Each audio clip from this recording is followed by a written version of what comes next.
All right, YouTube, here I am trying something new because Dylan Curious is just... Oh! Somebody! Oh! He needs some milk! You're going down bad. needs something different. I thought I kind of had this sort of like educational format where I was either doing kind of a monologue or a little bit of a educational like or explanatory thing, but I feel like AI News is something I've just kind of like missed the boat on, and Matt Wolf and Matt Provid and a lot of these guys are just... It should have been me, not him! Really killing it. So I am gonna try to help bring you much more like quick cutting edge stuff, and I thought, why not just try a new format, see if I can like jolt some energy into the algorithm to help the channel grow and get my view count back up to at least like 1,000 or something. So let's break down the best in artificial intelligence news and research for this week. Sorry, it's a little, I'm really used to standing when we film, so I need a second to get kind of cozy in this chair. Should I put my leg out? Is that weird? No, that's weird. So OpenAI has reinstated CEO Sam Altman. I know, I thought we all knew that he was reinstated, but like it's official now. And they found that his actions didn't, quote, mandate removal, but his actions did break down trust with some of the other board members. And we don't know why exactly, but you know, trust was broken. And when trust is broken, you know, when that trust is broken, trust is broken. But like any relationship where you break up with one person, you can just make new relationships with 3 new people. So that's what they did. 3 new people have been added to the board. This woman, Dr. Sue Desmond-Hellmann. Okay, interesting. So she's an oncologist and a biotechnology leader. I'm a big fan of biotech, but that's not the kind of person I would have thought would have a role. But she is the CEO of the Bill and Melinda Gates Foundation. Wow, I'm really impressed that it knew that she was also elected as a board member of OpenAI, because that just happened like 4 or 5 days ago. All right, next up we have another woman, Nicole Slayman maybe? So looks like she was the former president of Sony Entertainment. That's really interesting. Prior to Sony, she was a partner in the litigation practice at William & Connolly LLP, where she worked on a broad range of complex civil and criminal matters. She previously served on the board of directors at Viacom. I don't know. That just seems like a kind of wrong fit for the way I would imagine the board at OpenAI to be constructed. But maybe if it's a lot of this is about copyright and having connections to TV industry. And the third board member is, hopefully I'll say this right, Fidji Simo. So she's an American business person currently serving as the CEO and chair of Instacart, a prominent online grocery platform. Prior to that role at Instacart, she was a key figure at Facebook, overseeing the Facebook app as well as its video games and monetization efforts. Guess I was kind of hoping for someone a little more ethereal, kind of like Eliezer Yudkowsky or maybe Connor Leahy. They'd cause so much trouble though, but they'd be so good for that board role. But anyways, at least they got this expanded board, and Altman has expressed regret over past misunderstandings but declined further comment. OpenAI plans to strengthen its conflict of interest policies by establishing a whistleblower hotline. By the way, I would love to work that hotline. I don't even care if it's minimum wage job. Heck, I need it right now. That would be pretty fun though. This new model has gone off the rails, and I'm really scared it's going to destroy humanity. 1 second, please. Let me just put you on hold and call Sam Altman, see if he can help. In a separate development, OpenAI's video generation AI tool, Sora, will remain in a research phase. Can't say Sam Altman doesn't know how to build a company that ships product, because we get updates all the time from that company. And they made some great enhancements to DALL-E 3. We all knew it needed some more Midjourney-like tools to control the image generation. And now you can choose between different basic models like natural or vivid. You can specify the quality, HD or standard. And what's best for me, because sometimes I use it for thumbnails and stuff, is widescreen 1x1 or vertical. And for our final OpenAI news today, Sam Altman teased a model worth waiting for. Or actually, let me say, quote, "It will be worth the wait," unquote. This cryptic message, combined with recent organizational shifts, suggests that OpenAI is preparing to unveil a major breakthrough that could redefine the field of artificial intelligence. Whoa, they just did that with Sora. How many more times can they shock the industry? You know what I mean? Some new research is coming in from Claude 3, and that model is blowing other models out of the water. They really seem like they have something not OpenAI special, but special. So this woman, Quain Hung, suggests that a potential breakthrough in large language models So her team found that Claude 3 Opus significantly outperformed GPT-4 Turbo and all the other models in building effective machine learning algorithms across various tasks, achieving a 35.6% success rate on the ML agent benchmark. So yeah, maybe Claude 3 is worth playing around with. I have played with it, and it is sort of shocking, to tell the truth. And I'm not personally able to just say that it's better. I'm still using GPT-4 and ChatGPT for like most of my needs, but it definitely felt like it was designed more like a person, like more human, more self-referential, self-aware, kind of questioning back at you in a way that doesn't really come out of the other two models like Gemini or GPT-4. In fact, my friend Dan was talking to it about things that have happened since its training cutoff, and it was really like, wow, you're from the future, basically telling me like what's going to happen in the world. I would love to know that because I'm stuck in the, cutoff date. And I just never seen like GPT talk like that. It was very kind of like hair raising. Midjourney's new turbo mode speed image creation sparks artist complaints. So the same story we've seen a number of times. Really hard to figure out where I actually land on this because I see it from both sides. But yeah, accusations of plagiarism and devaluation. But everything's basically stuck in limbo right now as landmark rulings are still pending. Huawei's new model is outperforming open source models in efficient image generation.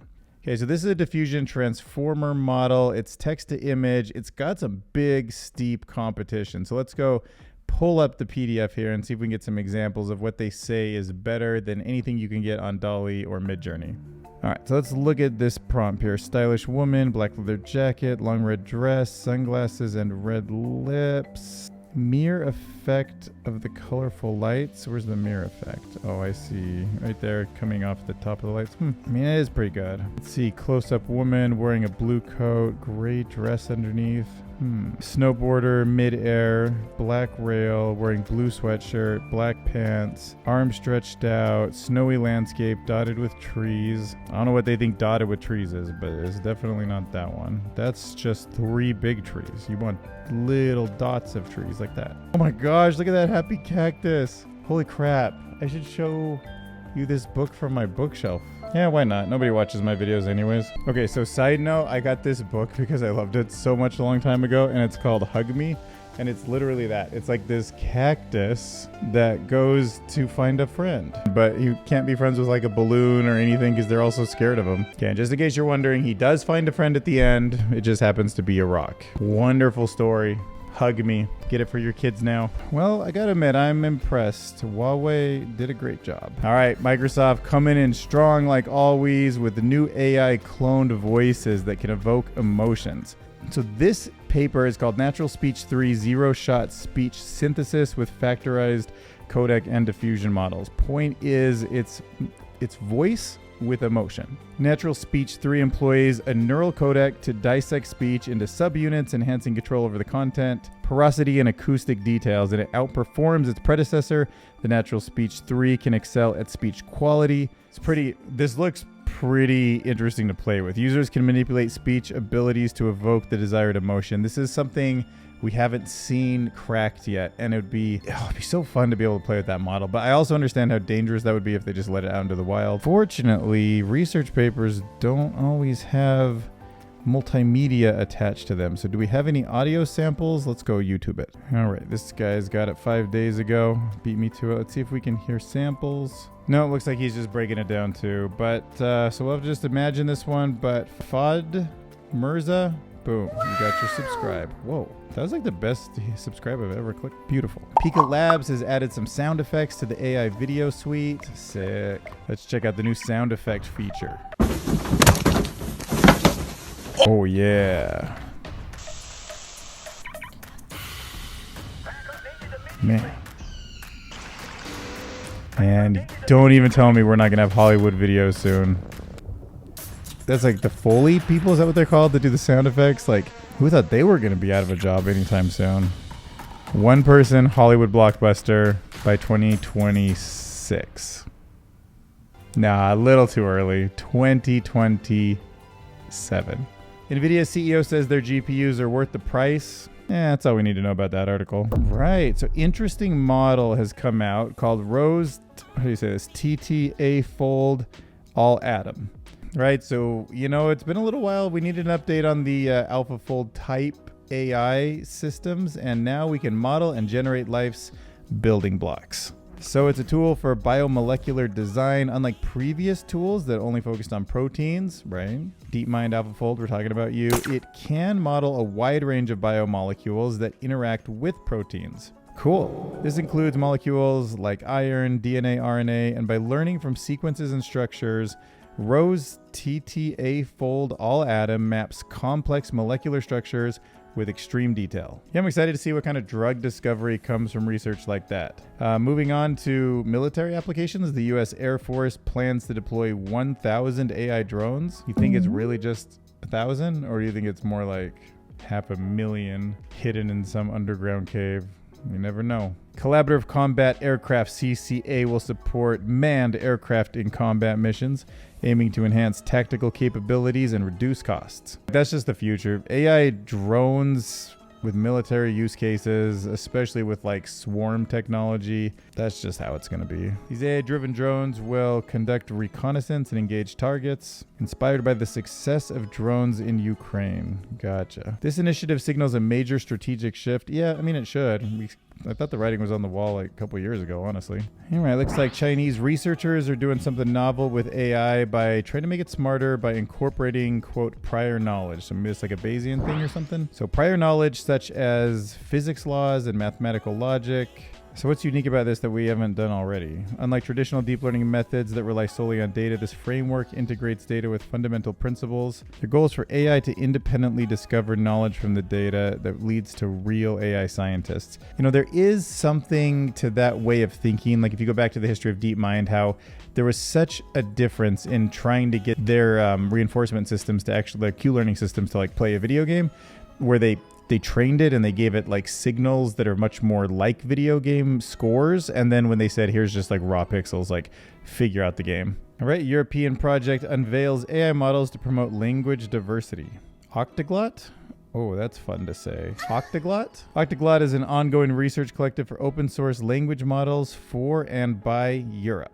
All right, moving on to AI research. Gemini 1.5 is unlocking multimodal understanding across millions of tokens and context. But if you are a little bit late to the AI party, not keeping up with all the news, then you would not know that 10 million tokens in a large language model is like 10 times bigger than what ChatGPT can handle now. And it's also a multimodal model, so you can put in a lot of tokens, which are different ways to think about all sorts of things like video and images too. Okay, so this looks like a model that's really trying to be super variable or super flexible, I guess you'd say. So it's trained on web screenshots, PDFs, charts, expert knowledge, and it makes it super adaptable to various tasks. Its balanced training strategy prioritizes language capabilities while integrating visual training. If you're not familiar with this acronym, MO, capital M, capital E, mixture of expert, that's the concept of an AI agent sort of thinking independently and making a decision, like its skill set is to make the decision about which other expert should be referenced for what problem. So if you're asking ChatGPT to make an image, it thinks to itself, oh, I don't make images, let me go call on DALL-E, or let me go browse the web, let me pull up a web browser. Like it's using different tools. This is more like you going to your mentors and being like, oh, I need this problem solved. Do you know who would solve it? Would be that guy, my, history teacher or something. All right, so what they're doing in this new paper, Ella equipped a fusion model with LLMs for enhanced semantic alignment. They're building a large language model, which is a token-based model of words or word fragments that give meaning based on the relationship to the other word fragments. And when you put that inside of a diffusion model, I guess in sort of this special way, then it's able to generate images better because it's better to understand the relationships of things. So if it generates like a tree and a snowboarder, it's going to also kind of look in the large language model and be like, what's the relationship like in the large language model? Let's make sure that somehow in the images that kind of like matches up. And I do find this really fascinating. Check out this prompt. A black dog sitting between a bush and a pair of green pants, standing with nobody inside them in the boots, right? So it is really accurate. You're telling it what's on the left, what's on the right, how the relationships work. Whereas DALL-E 3 did this weird thing where pants with feet or just pants, I guess, or like on both sides of the dog. So that space, like that sense of space, a spaceship that looks like the Sydney Opera House. DALL-E 3's looks cool, but this one looks right. This one looks awesome. A panda with aviator glasses on its head. That's interesting because when you say on its head, it kind of does imply that the glasses are up on its head, even though technically that's on the head, but you normally just say sunglasses on the panda. This next one uses graph neural networks. I used to work with Neo4j, so I'm like a big graph guy. Personalized audiobook recommendations at Spotify through graph neural networks. All right, well, what did they do that is unique here? Co-listening graph? This captures the nuanced relationship between audiobooks, while the 2T model ensures scalability by keeping user data separate. Okay, Spotify incorporates user interactions with podcast and audiobook metadata. Evaluations show significant improvements with 23% increase in audiobook streams and 46% increase in users starting new audiobooks. Let me know in the comments below if you want me to just do like a full episode on all the audiobooks. This bookshelf behind me, maybe this is like the perfect day to move to a new chair, but all these books behind me, I've listened to them all on audiobook first, then I bought them for the bookshelf. And they're not arranged by genre, they're arranged by how the authors would hang out with each other at a cocktail party. Fact. Just insane. This is mind-blowing. There is no way. It is just crazy. And our final piece of research, thanks to the AI breakfast, is how far are we from intelligent visual deductive reasoning? So in this paper, the study will investigate the limitations of vision language models, VLMs, when it comes to tasks that require complex visual reasoning. So these are like the IQ test kind of things. Specifically, Raven's progressive matrices. Oh, what are those again? Let's see if we can find an example of that. I should know what these look like off the top of my head, but I don't. Right, these are the kind of nonverbal tests typically used to measure general human intelligence and abstract reasoning. It's a fluid intelligence test. Pretty difficult stuff. You got to see the patterns, triangles, squares, whatever, to figure out the corner. Let's see if I can even do it. Okay, so it took me a second. I'm pretty sure it's F because if you go row by row, there's X's and X's, and this one's missing an X. So I think that this row needs an X. And then if you look at the columns, it's like all squares, all circles, all triangles. So I'm going to say that it's F. Let's see what GPT-4 and Gemini say. But yeah, F, triangle with cross sign. Whew, sweet. Glad I got that right. Struggle with visual deduction due to challenges like multi-step logic, relying purely on visual cues and limited training data. So evaluations show that these VLMs perform well on text-based tasks, but fall short on visual deduction. Cool, so this is a study that establishes benchmarks, it provides data sets, and it helps us think about the VLM capabilities, the reasoning capabilities of models. So now we have basically a measurement device. All right, that's it. That's my first AI Breakfast News Breakdown. Hope you enjoyed. Let me know in the comments what you think of the new format. I'm sure there's lots of things I can improve, so I am all ears. My next goal is to get this channel to 10,000 subscribers, so if you want to hit that subscribe button, that'd be super awesome. A super chat, I know that's a lot to ask for, but I really think that would maybe help the algorithm too. That's like a very serious signal that you like the channel, even if it's like $1 or something. But if not, comment, subscribe. Just watching it this long, that would meant the world to me. Thanks for watching. See you guys in the next video.